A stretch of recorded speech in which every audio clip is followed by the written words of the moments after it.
No one expected the confirmation to come the way it did. There was no grand announcement, no carefully staged moment meant to dominate headlines.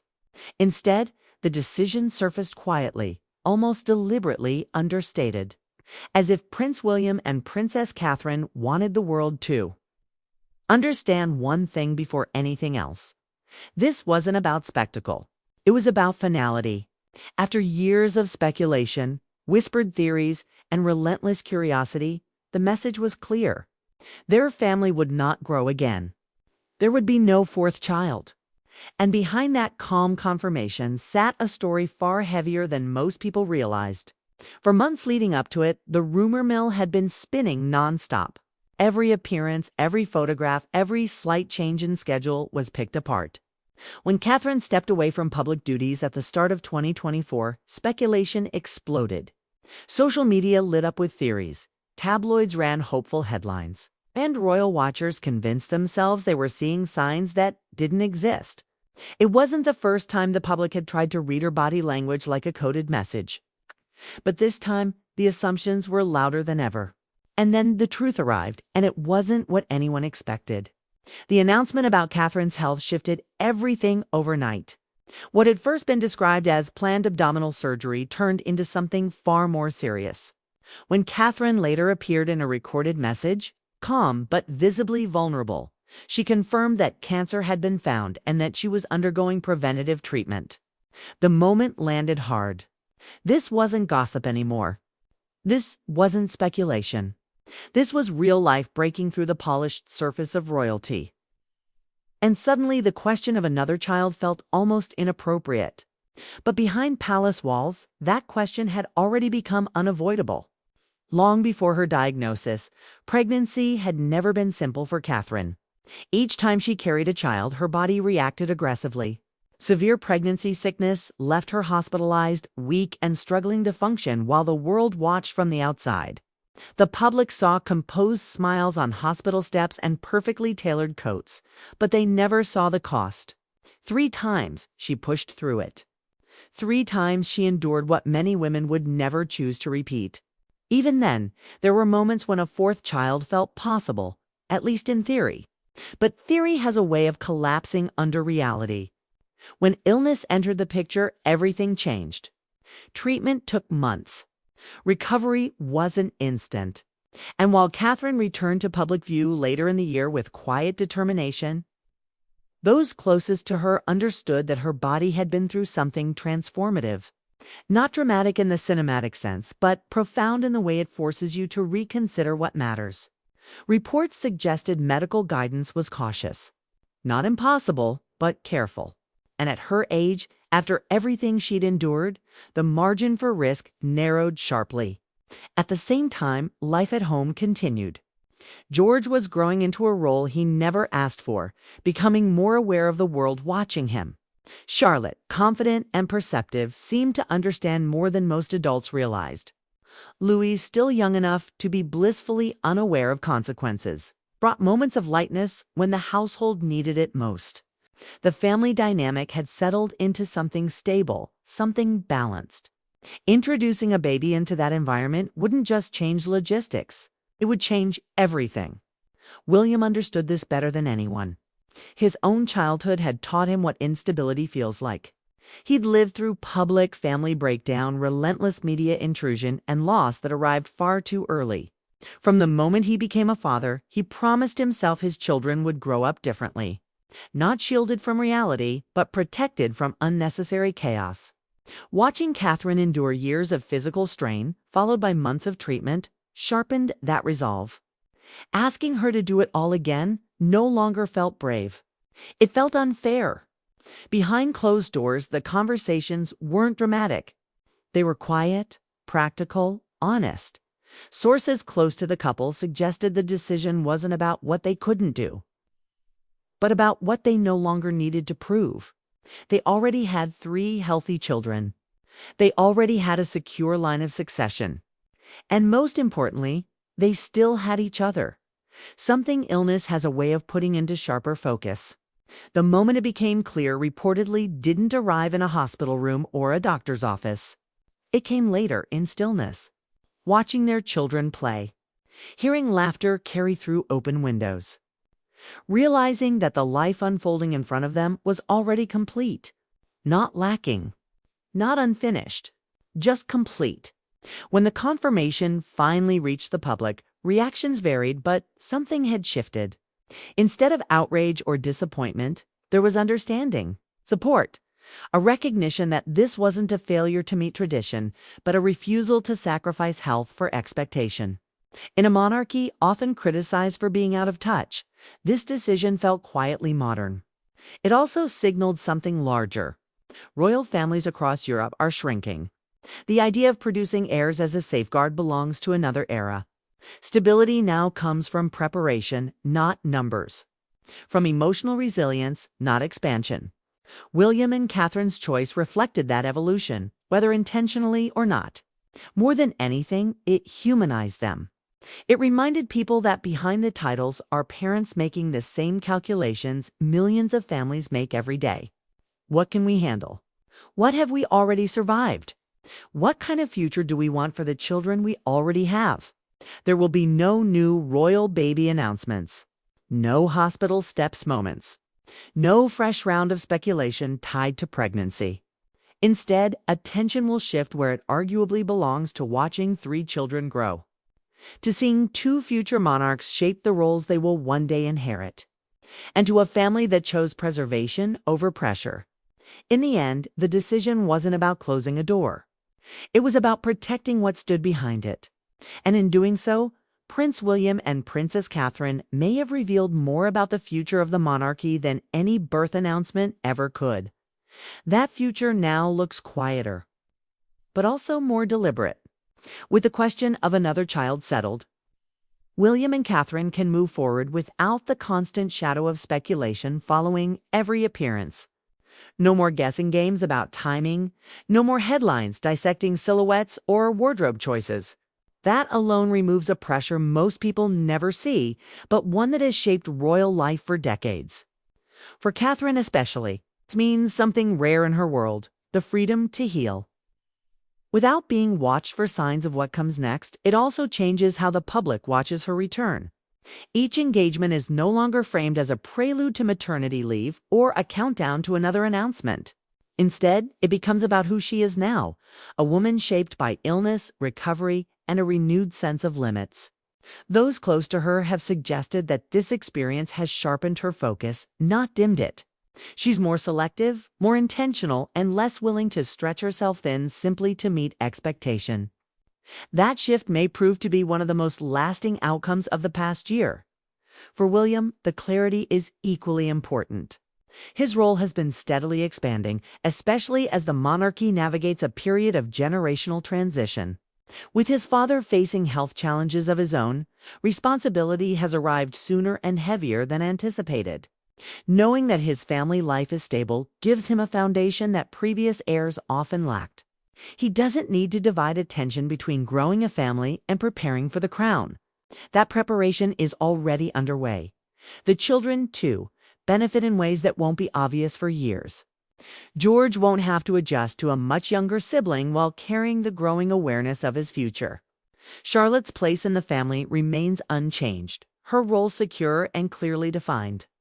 Louis keeps his position as the youngest, the one who brings energy and unpredictability into the room.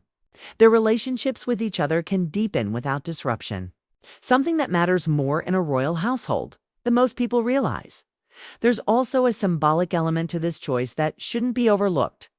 For generations, royal women were expected to endure quietly, to produce heirs regardless of cost, and to accept that their bodies were part of the institution. Catherine's decision marks a subtle but meaningful departure from that mindset. It suggests that health is not negotiable, even for a future queen. That message resonates far beyond palace gates. Critics will always exist. Some will argue that tradition is being diluted, that the monarchy loses something when it moves away from old formulas. But those arguments feel increasingly detached from reality. Institutions don't survive by refusing to change. They survive by adapting without losing their core.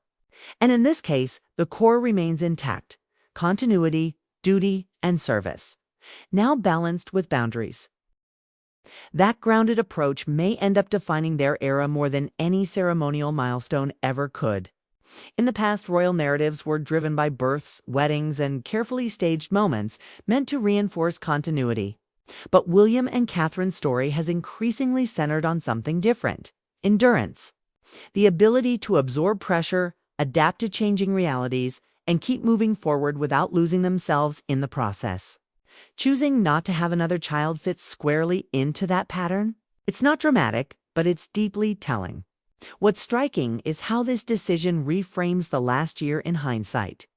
Catherine's absence, the speculation, the eventual disclosure of her illness, and her slow return were not isolated events. They were part of a longer internal reckoning about limits, priorities, and what kind of life they want to lead. Seen through that lens, the announcement doesn't feel abrupt at all.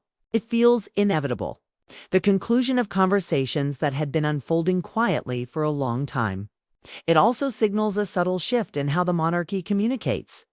Rather than allowing rumors to spiral endlessly, the palace chose clarity over silence.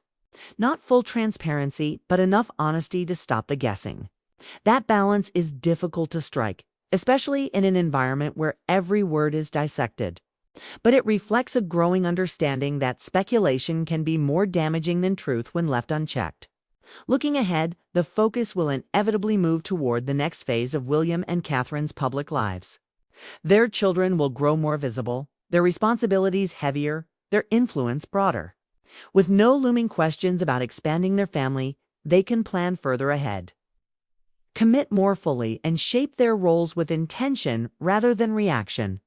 That kind of stability is rare in royal history, and it may prove invaluable. There's also a personal dimension that can't be ignored. Surviving a serious health scare often changes how people measure time. What once felt urgent becomes optional. What once felt expected becomes negotiable. Those who've been through it often speak about clarity, about a sharpened sense of what actually matters. By all accounts, that clarity has settled over the Wales household. In years to come, this decision will likely be remembered not as a limitation, but as a turning point. The moment when a future king and queen chose sustainability over symbolism. When they acknowledged that strength sometimes looks like restraint, and when they quietly reminded the world that legacy isn't only built by adding more, but by protecting what you already have. The chapter of will they or won't they is now closed. What remains is a family moving forward with intention, shaped by experience rather than expectation. And as the monarchy continues to evolve in an unpredictable world, that may be exactly the kind of leadership it needs. What happens next is less about headlines and more about longevity. William and Catherine are entering a phase where every choice they make will be measured not just by tradition, but by sustainability. The past year made something unmistakably clear to them. Pushing endlessly forward without pause comes at a cost. And for an institution that depends on continuity, protecting the people at its center is no longer optional. This decision also quietly resets expectations around Catherine herself. For years, her public image was tied closely to motherhood, pregnancy speculation, and comparisons to royal women before her. Now that narrative has shifted. She is no longer viewed through the lens of what comes next in terms of children, but what comes next in terms of influence. Early childhood development, mental health, education, and long-term social impact. These are the areas where her work is expected to deepen. Without the physical and emotional demands of another pregnancy, she can commit to those causes in a way that wasn't previously possible. For William, the shift is just as significant. He has spoken openly in recent years about redefining what leadership looks like. Less ceremony, more substance. Less distance, more understanding. With his family life settled, he can step more confidently into that vision. The absence of another child doesn't reduce his role, it sharpens it.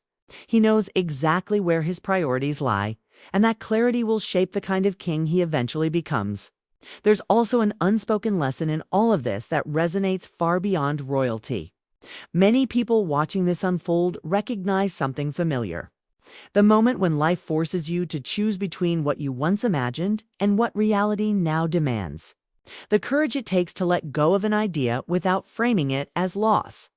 William and Catherine didn't present this decision as something taken from them. They presented it as something they chose. That distinction matters. As public attention moves on, the impact of that choice will continue quietly. In the way Catherine paces herself, in the way William structures his commitments, in the way their children grow up without the instability of constant change. These are the effects that don't trend online, but they shape lives all the same. History often remembers royal families through grand moments. But the truth is that the most meaningful shifts usually happen in private, in conversations that never make it to print, in decisions made without applause. This was one of those moments, a line drawn not for the public, but for themselves. And as the Wales family steps into the future, one thing is certain. Their story is no longer about expansion. It's about endurance, about protecting health, preserving connection, and building a legacy that lasts not because it grew bigger, but because it grew wiser. That sense of wisdom may be the most important takeaway of all. In an age where public figures are often pushed to give more, do more, and sacrifice endlessly, William and Catherine did something quietly radical. They stopped. They assessed. And they chose a path that protected their future rather than gambling with it. That kind of restraint is rarely celebrated, but it's often what separates survival from collapse. Over time, this decision will likely blend into the background of royal history, mentioned briefly in biographies or footnotes rather than bold headlines. But for those paying close attention, it marks a clear dividing line between the old expectations of monarchy and the new reality taking shape. One where personal well-being is not seen as weakness, and where leadership is built on balance rather than endurance alone. Catherine's journey in particular has reshaped how many people see her, not just as a symbol of elegance or continuity, but as someone who faced uncertainty head-on and came through with a clearer sense of self. Her public presence now carries a different weight. Less about perfection, more about resilience. Less about image, more about intention. That shift makes her relatable in a way few royals ever managed to be. For William, standing beside her through all of this has reinforced the partnership at the center of their public life. Their marriage has been tested by pressure, illness, and responsibility, and instead of fracturing, it has tightened. That unity will matter as scrutiny intensifies in the years ahead. The crown may sit on one head, but it's carried by two people. As their children grow older, they'll likely understand this decision in ways they can't yet articulate. They'll see it in the consistency of their home life, in parents who are present, in a childhood shaped more by stability than sacrifice. That foundation may prove to be one of the greatest gifts William and Catherine could give them. So while the world moves on to the next story, the next rumor, the next moment of speculation, this chapter quietly closes. Not with drama, not with regret, but with resolve. A family choosing health over pressure. A future king choosing sustainability over symbolism. And a monarchy, slowly but unmistakably, learning how to evolve without losing its soul.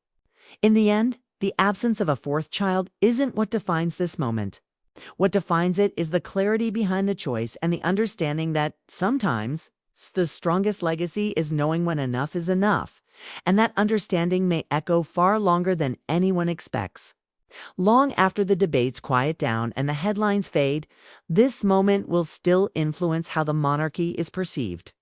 Not as an untouchable institution demanding sacrifice at any cost, but as a living system that can adapt without unraveling. William and Catherine didn't weaken tradition by making this choice. They reinforced it by proving it can coexist with humanity.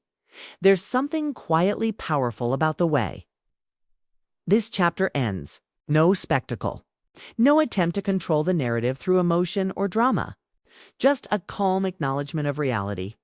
In a world that thrives on extremes, that kind of restraint stands out. It suggests confidence.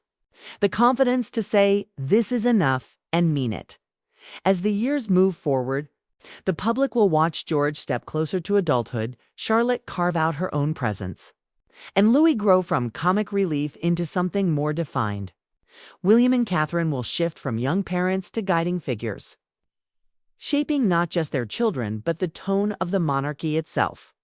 And when historians look back, they may point to this period as the moment the future truly began to take shape, not because of what was added, but because of what was protected. This wasn't an ending driven by fear or loss.